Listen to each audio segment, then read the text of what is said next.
Subiectul al doilea. La prima problemă se cere să desenăm un paralelogram ABCD. Ca să-l desenăm, de obicei se fac două segmente care sunt egale și paralele. Iar la sfârșit trebuie să notăm desenul. La problema a doua se dă media aritmetică a lui A, B și 8, însemnând că trebuie să adunăm A cu B și cu 8 și să le împărțim la câte numere sunt, adică la 3, media lor aritmetică este 16. Este mai ușor să scriem media aritmetică așa cu împărțire, ca după aia să facem înmulțire. A plus B plus 8 este 16 ori 3. A plus B plus 8 este 48. Vom scădea 8, ceea ce înseamnă că A plus B este 48 minus 8.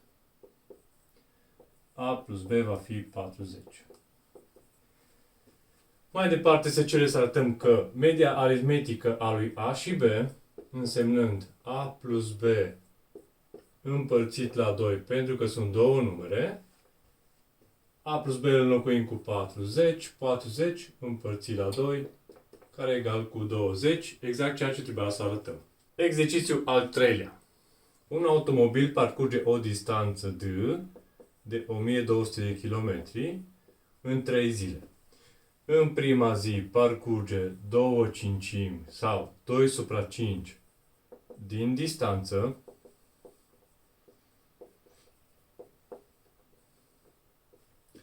ceea ce înseamnă că va fi 2 supra 5, din înseamnă ori, distanța 1200, ori putem simplifica, ori putem să le înmulțim pe alea de sus între ele, numerele de sus între ele și numerele de jos între ele.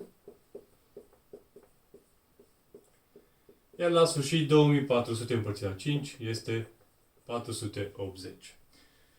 În a doua zi parcurge 30% din distanță, ceea ce înseamnă 30 supra 100, ori distanța 1200, pe 1200 îl punem supra 1. Iar ca să nu mulțim niște numere așa de mari, putem simplifica 2 zerouri de sus cu 2 zerouri de jos, mai obținem 30 ori 12 supra 1 ori 1, ceea ce înseamnă 360 km. Iar în a treia zi parcurge restul. Restul însemnând că din 1200 de km, în prima zi parcurge 480, iar în a doua zi 360. Și ceea ce rămâne va fi restul de parcurs. 1200 minus 480 este 720. 720 minus 360, 360 de kilometri. Problema 4. La problema 4 se dă numărul A de forma următoare. Noi va trebui să-l calculăm să ajungă la o formă mult mai simplă. Primul pas trebuie să transformăm pe 0, perioadă 3, care este 3 supra 9, pentru că avem o cifră în perioadă, plus, aici sus avem radical din 25 singur, înseamnă că putem să scriem că este 5, iar jos nu putem extrage radicalul până nu calculăm efectiv ceea ce este sub radical. Apoi vom extrage radicalul din rezultatul final. 15 la a doua înseamnă 15 ori 15, 225. 12 la a doua înseamnă 12 ori 12, 144.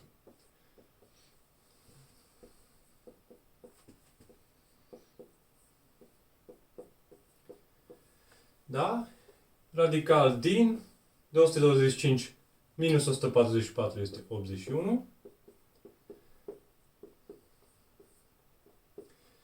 Radical din 81 este 9. Iar la acest pas, pentru că deja avem același numitor, numitorul comun se copiază, iar cele două numere de sus se adună între ele. Dacă avem putere cu minus, ca să transformăm să fie putere cu plus, inversăm fracția ceea ce înseamnă că este 9 supra 8 la puterea întâia, care îi 9 supra 8. Ca și formulă avem a supra b la puterea minus x este egal cu b supra a la puterea x. Sau, dacă cumva nu avem fracție, a la puterea minus x este egal cu, pentru că a nu este sub formă de fracție, îl punem noi a supra 1, totul la puterea minus x, care va fi 1 supra a, totul la puterea x. La subpunctul B se dă B de forma următoare. Primul lucru ce vom face, vom descompune pe 98. Sub acest radical vom calcula, iar pentru că aici avem doi radicali care sunt unul supra celălalt, vom scrie un singur radical din 56 supra 7.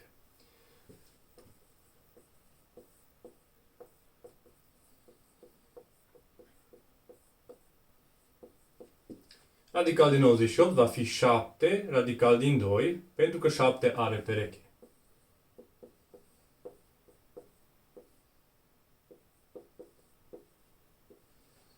Radical din 3 la puterea a doua înseamnă 3 ori 3, 9. 4 la puterea a doua înseamnă 4 ori 4, 16. Plus radical din, și vom face radical din fracție. Împărțit la 5, plus modul de radical din 2 minus 3, pe care o să-l calculăm imediat. La acest pas putem simplifica 42 cu 7, rămâne 6 și 1.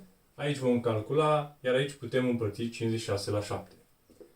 Avem 6 radical din 2, minus radical din 25, plus radical din 8. 56 împărțit la 7.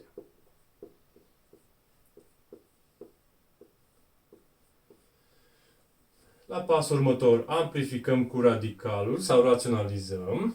Pe radical din 8 trebuie să-l descompunem.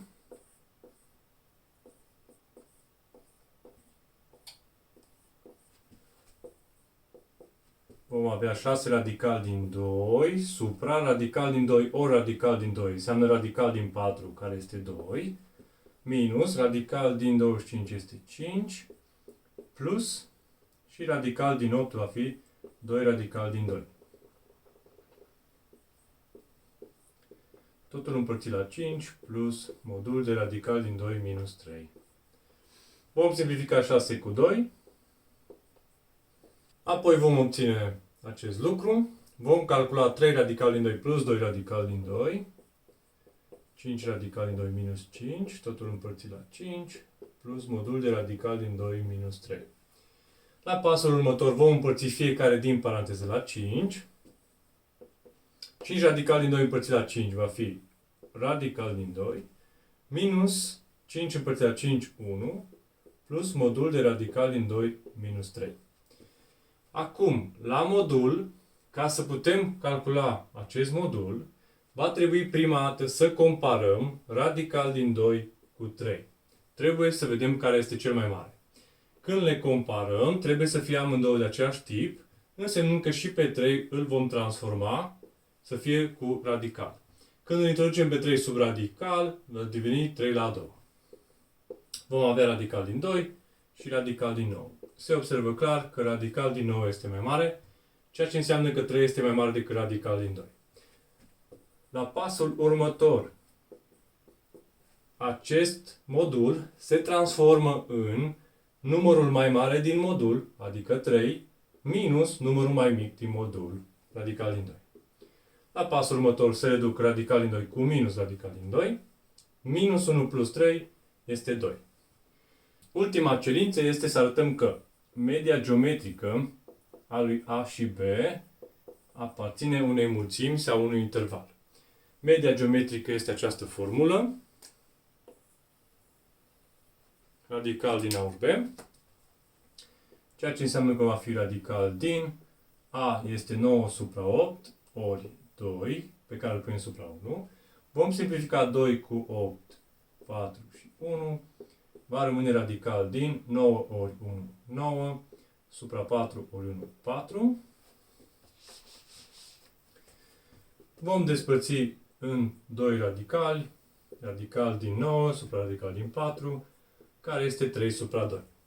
Ce trebuie să demonstrăm noi acum? Că 3 supra 2 aparține mulțimii sau intervalului radical din 2, radical din 3. Ceea ce înseamnă că dacă 3 supra 2 aparține acestui interval, 3 supra 2 este cuprins între radical din 2 și radical din 3. Ca să le putem compara, ar trebui prima dată, dacă putem, să scăpăm de radicali. Ceea ce înseamnă că ridicăm la a doua și vom avea radical din 2 la a doua 2, 3 supra 2 la a doua înseamnă 3 la a doua 9, 2 la a doua 4, radical din 3 la a doua 3. Iar la ultimul pas, le vom transforma toate să aibă același numitor, ca să le putem compara. Numitorul cum va fi 4. Când amplificăm cu 4 vom obține 8 supra 4, mai mic decât 9 supra 4, mai mic decât 12 supra 4. Și prin acest lucru am demonstrat că acest număr este cuprins între celelalte două. La exercițiul 5 se dă expresia. O vom calcula, în care aici vom aplica formula de calcul prescurtat a minus b la puterea a doua, care va fi a la a doua minus 2ab plus b la a doua. Vom calcula expresia. Prima paranteză vom aplica formula, va fi primul din paranteză la a doua minus 2 ori primul ori al doilea plus al doilea la puterea a doua. La acest pas, pentru că am și un număr aici, îl las deoparte și mulțesc cele două paranteze între ele, fiecare cu fiecare. X înmulțit cu x este x la a doua, x înmulțit cu plus 1 este plus x, minus 2 înmulțit cu x este minus 2x, minus 2 înmulțit cu plus 1 este minus 2. Minus, iar aici va aplica exact aceeași formulă, doar că va fi cu plus. Și va fi primul din paranteză la a doua, plus 2 ori primul ori al doilea, plus al doilea la puterea a doua. Voi efectua calculele ca să fie mai ușor.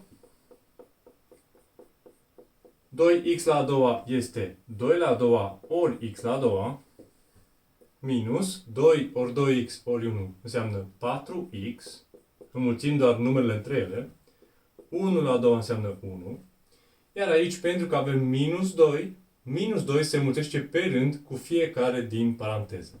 Minus 2 ori x la a doua, minus 2x la a doua, minus 2 ori plus x este minus 2x, minus 2 înmulțit cu minus 2x este plus 4x, minus 2 înmulțit cu minus 2 plus 4. Aici va fi x la a doua plus 2x plus 1. Îl voi pune pe x la a doua cu plus, iar acest minus le va schimba semnele celor din paranteză. E de x va fi egal cu 2 la a doua 4x la a doua, minus 4x plus 1, minus 2x la a doua, minus 2x plus 4x plus 4, minus x la a doua, minus 2x, minus 1. La pasul următor, vom reduce termenii asemenea. 4x la a doua minus 2x la a doua sunt 2x la a doua, minus 1x la a doua rămâne 1x la a doua. Sau, simplu scris, x la a doua. Minus 4x cu plus 4x putem să-i reducem, ca să ne fie mai ușor. Mai rămâne minus 2x cu încă minus 2x, însemnând minus 4x, plus 1 cu minus 1 la sfârșit se reduc și mai rămâne doar plus 4.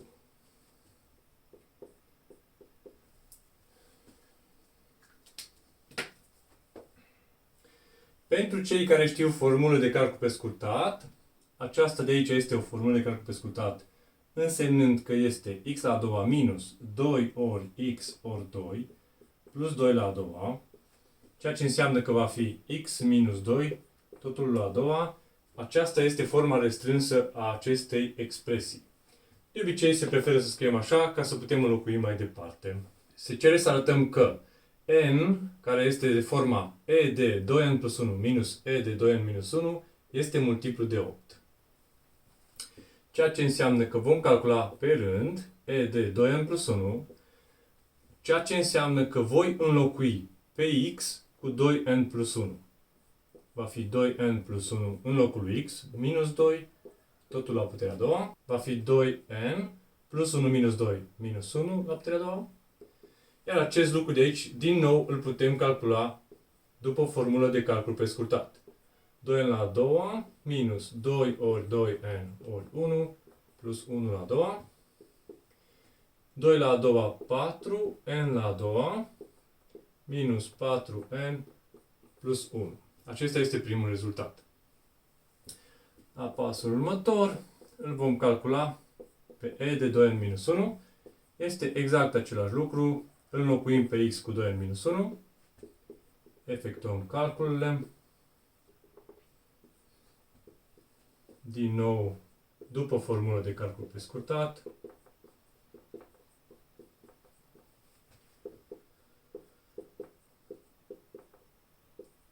În total avem 2 ori 2 ori 3, 12n plus 9. La pasul următor va trebui să înlocuim în numărul n primul rezultat, 4n la a doua minus 4n plus 1. Apoi este minus, iar din cauza că avem minus, automat trebuie să punem paranteză, ca după aia minusul să schimbă semnele celor din paranteză.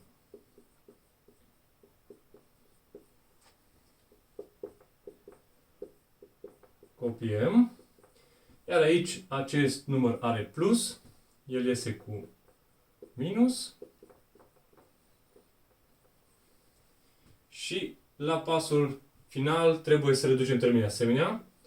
4n la a doua cu minus 4n la a doua se reduc. Minus 4n cu plus 12n sunt 8n. Plus 1 minus 9 înseamnă minus 8.